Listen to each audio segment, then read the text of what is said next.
guys, it's BT here, and today I'm going to show you how to solder a keyboard. Now my goal with this video is to make soldering more accessible and easy for y'all, because I know, alright, from the outside looking in, it looks like you have to scale a mountain and kill a dragon, but it's not that crazy, alright, I promise. And once you develop the soldering skill, it'll open up many more keyboard options for you, as some keyboards don't actually come in hot swap form, especially some of the higher end keyboards. And also there's just a sense of well-being and accomplishment when you do solder your own keyboard, as opposed to being a hot swap hoe. Now, one thing I want to stress before we begin is that you do not have to be perfect. It's okay to suck, okay? You're not going to break your keyboard unless you're really trying to. So in this video, we're going to talk about the tools that you need to get started as well. You do not need to spend hundreds of dollars on equipment. It can be as low as $20 to $30 to start. So what you'll need is a keyboard kit. It can be anything with a solderable PCB, a plate, and of course you'll need your switches of choice. Make sure your switches are something that you actually love before you go and do this permanent solution of soldering it into a keyboard.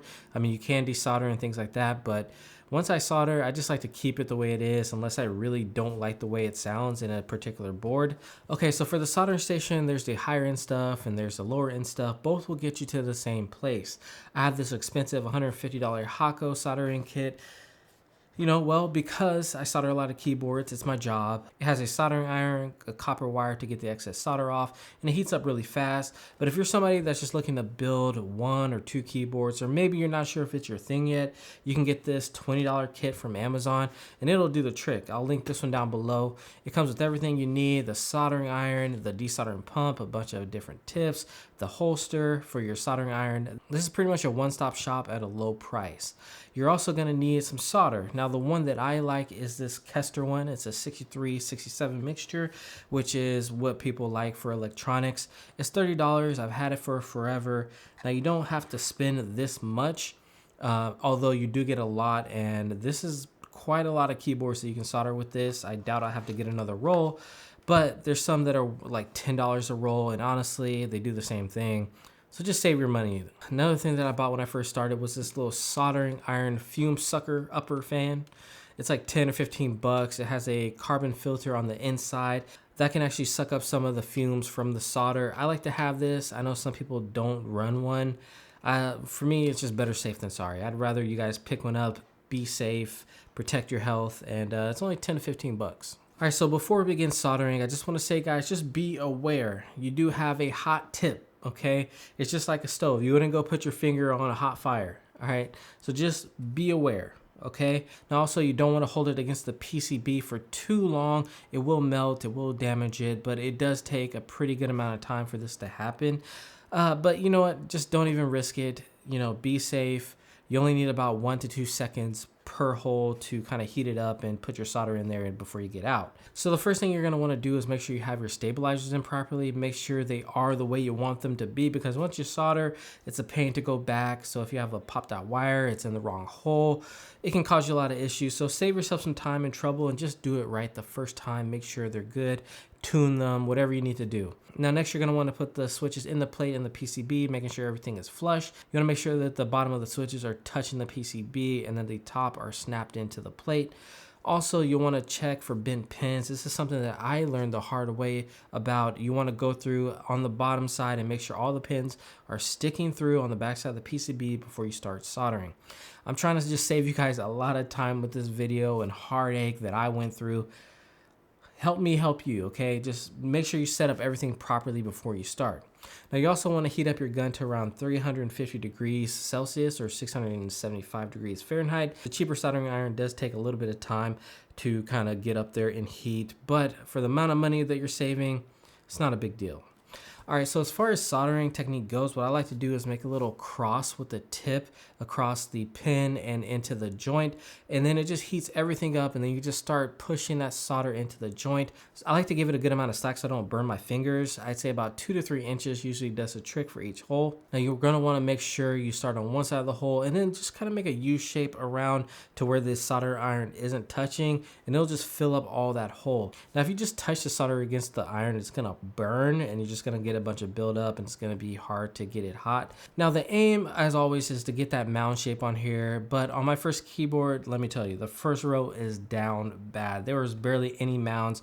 It looked like I just filled the holes, but it was all right. As long as the solder is in the joint and the pin is touching with the PCB, you'll get communication between the switch, PCB, and your computer. You don't have to be perfect, like I said. People think, oh, you know, to solder, I can't mess up. It's gotta be this perfect mound. Cut yourself some slack, all right? Especially if it's your first time. You're gonna get it. I guarantee you by the third row, you're gonna be having mountains on mountains on mountains on mountains, okay?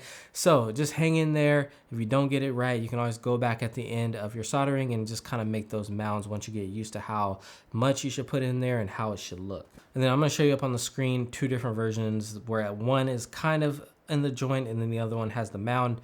Both of these will work. People might kill me for saying that, but it's true. Now, when you press the soldering into the joint, it can be very tempting to go super fast, and that can cause a lot of solder to splatter and go into your fingers, giving you a little bit of a tickle.